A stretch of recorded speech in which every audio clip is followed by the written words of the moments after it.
real legends, people who made a difference in your career and your life. We're honoring one of these people tonight, Mike Zito. I've told the story to everybody in the room a number of times, so I apologize for being repetitive, but when I met Mike about 24 years ago. I don't remember where we were, but these two guys walked into the meeting. One of them was sort of an Elvis, redneck. I noticed trouble right away. The second guy was just cool. I mean, he was just cool. And I told myself that day, if this guy, in my career, if this guy ever knows my name, my career will be a success. Besides knowing my name, I've worked with Mike for 24 years. I've worked as Mike's, you don't really manage Mike. So I won't even go there, but let me say he's made my job and my life a lot easier. Compassion, kindness, loyalty, respect. These are attributes that Mike Zito has, that he's graciously dealt with us over the years. I saw firsthand how he treats his colleagues, his bosses, and most important, his family. I've had a chance to see Mike and have dinner with Mike and his father. And I saw how special his father was treated. And as we get close to Father's Day and my own son growing up and moving away to college, there's not a better tribute Mike was able to give his father than the respect that he showed. There's not a better person in this world to share a drink with than Mike. That I'll assure you of. I've spent many nights out with Mike. I just jotted down a few cities. Chicago, New Orleans many times, Miami. You have no idea. A true gentleman. Mike has done more for dental implants and testosterone supplements than probably anyone in this country with those abs he has that have been running for the last 30 years. But all this stuff has been nice, right, up until this point. I have to draw your attention to two things. One, Mike is not the best boatsman that ever lived. A couple weeks after he got his boat, he took my son and I out. Literally, maybe a quarter mile from the house, we got up on a sand barge and got stuck. And Mike and I know this to be the truth. We're like, okay, somebody get out and push. And there was a shark that literally was circling the boat. Nobody believes it, but I'll guarantee you it happened. The second thing I will bring up is Mike had a really good run on real estate purchases in St. Pete. His last purchase, however, he brought me and Paul McCafferty into the market. And the wonderful world of hotel condos. We bought at the absolute peak of the market. In fact, the next day the prices dropped and continue to do so steadily. Mike did the math on this project. Stay in 6 months, quadruple your money, and get out. It sounded great. The only other person that's done that to me was Jim. Does anybody remember when the UBS people came the first time and talked to us? So Jim was doing napkin math, and if you took his math and Mike's math, I should be worth about $20 million at this point.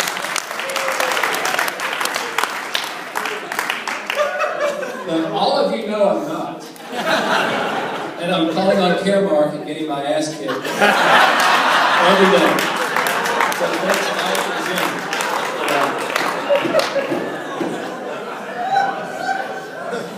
Let me wrap up by saying managed healthcare will never be the same after Mike leaves. You don't replace legends. But he's given us the gift of getting to know him and learn from him how he treats others.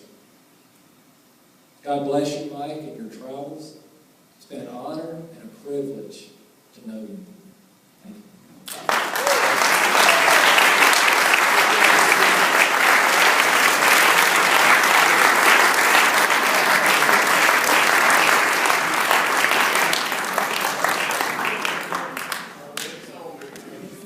Okay, guys, I promise I'm the last of the Mohicans.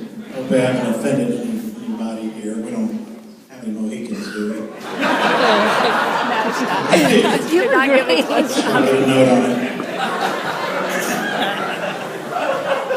And everybody said, "You're all suited up. Why are you suited up?" And I said, "Listen, if you're going to go to a party with Mike Zito, you got to dress double, just to be half as good looking as mine." Am I kidding about this? Everybody's so Mike is the prettiest man ever to wear a suit. Now, I don't know if you guys saw those pictures, but the reason he's the prettiest man is I've kept him in shape over the years. Mike and I have been on a number of diets. We've lost over 1,000 pounds. Cumulative.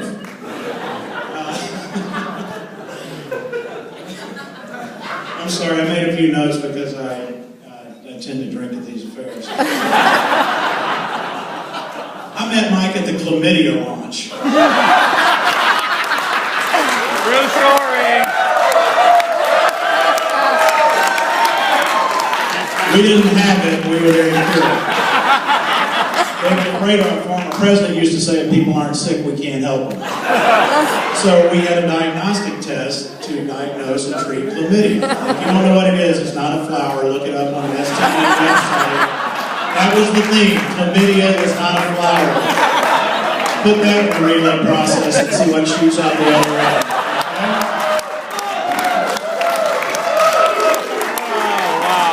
I remember our first AMCP meeting. Sometimes people go to PCMA, sometimes they go to AMCP, but Mike and I were invited to our first AMCP meeting. We were just joining managed care, October '92.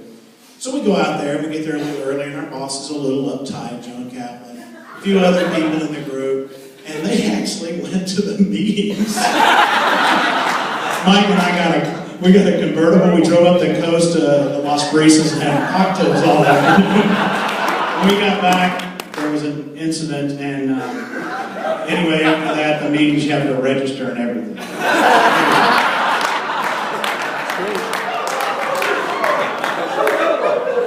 Mike was the original theme of you've seen this TV show, How I Met Your Mother. Mike is how I met my wife. We were in a bar, and she was there, it's her birthday, and they were going around taking pictures with all the pretty boys, and I just happened to be with Mike. So I met my wife the night I was there with Mike, and there have been a number of parallels in our life. Since then, Mike and I have both worked on the Vision motorhome. We both lived in Kansas City. He was there the night I met my wife. He was there the night she proposed. He was there at my wedding. He's the godfather of my children. We've lived within a mile or two of each other many times in our life, and we currently do down in Florida. And I've always had to be near Mike because Mike has been a great, good friend. I have about 3 or 4 other points. I promise I'm almost done. One of the great theme songs about Mike is he's a high roller even when the chips are down. Tim mentioned it. A number of people have mentioned it. Mike's the most positive guy you ever met. Mike rolls classy. He likes everything shiny and gold, and he's going to have it no matter what. And he's got a beautiful wife. He's got a great home, and he's earned all of it. And brought to him by a great career and a high-performing career at a great company. And Mike shows you what you can do when you stay with a company and you perform over the years. And you've done a wonderful job in that, Mike. I had 3 or 4 other points. Tim mentioned some towns. I tried to scribble down all the towns that you and I had a cocktail in, or been thrown out of a bar, or acted out at AMCP. I came up with Miami, Boston, Philly, San Diego, New York, Charlotte, Seattle, Phoenix, Scottsdale, LA, Minneapolis, Kansas City, New Orleans, Jacksonville, Tampa, Seattle again, Denver, Milwaukee, I think, Italy, and Italy's not a town. Over there. So I'll leave you with just 2 last thoughts. About 20 years ago, I came to Mike and I said, Mike, we need to start going on a boys trip. We got about 15 good years left. And we need to start going on a boys trip. And last year was the 20th anniversary of our boys trip. And I said, Mike, we got about 15 good years left. So I figured, Mike, we'll be going on a boys trip when we're like 80. And it's going to be ugly. As long as we can do it, we'll do it. Yes, that's right. Mike, You're my best friend. You're my big brother. I love you, but I won't miss you because I live right around the corner from you. I will wear your ass out every day, every time. Congratulations.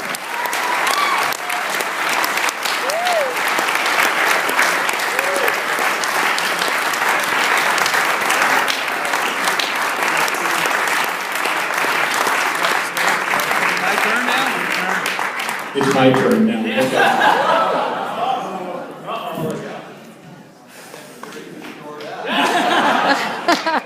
I've got to write this all down. Because if I don't, I'm too nervous. We'll forget things. First of all, I want to thank Lisa for putting this together with Louis' benefit as well as the guys up top here. Did anyone ever see the movie Somebody Up There Likes Me? It's an old movie back in the 60s or 70s. It was done by Paul Newman. He played Rocky Graziano, another Rocky that I liked. And that movie, the storyline's about heaven looking down on a very ordinary guy with 2 strikes against him, and from the day he was born. And yet it all worked out for Rocky, and it's all because he had a lot of determination. And I kind of keep that in the back of my head because that inspires me, and that's why I like all the Rocky themes, and I do the Rocky thing every Christmas. But anyhow, I do feel very blessed, and that's what it was all about. I'm standing here tonight in front of about 100 friends, great associates, people that I've known for so many years, and I've been lucky enough to be with probably one of the finest corporations in this country, if not on the face of the earth, and I'm very blessed by it. Managed to withstand a number of layoffs, things, tough times, and yet I just feel very blessed. And in fact, when Abbott said, "A promise for life," I guess I took it figuratively. 21 years in managed care, all over the country, from the Rust Belt, the South, Georgia, Tennessee, Kansas, Missouri, Massachusetts, Carolina, you name it. Did regional accounts, did a few national accounts. I actually did long-term care day for a couple of years too for Joan way back when, so been in just about every venue. Many of you work with me, some of you work for me, and some I work for directly.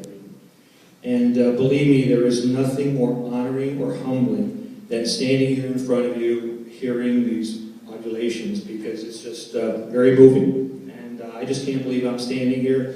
I remember years ago seeing guys come up and doing a retirement. I go, what the hell am I going to say when I'm up there? And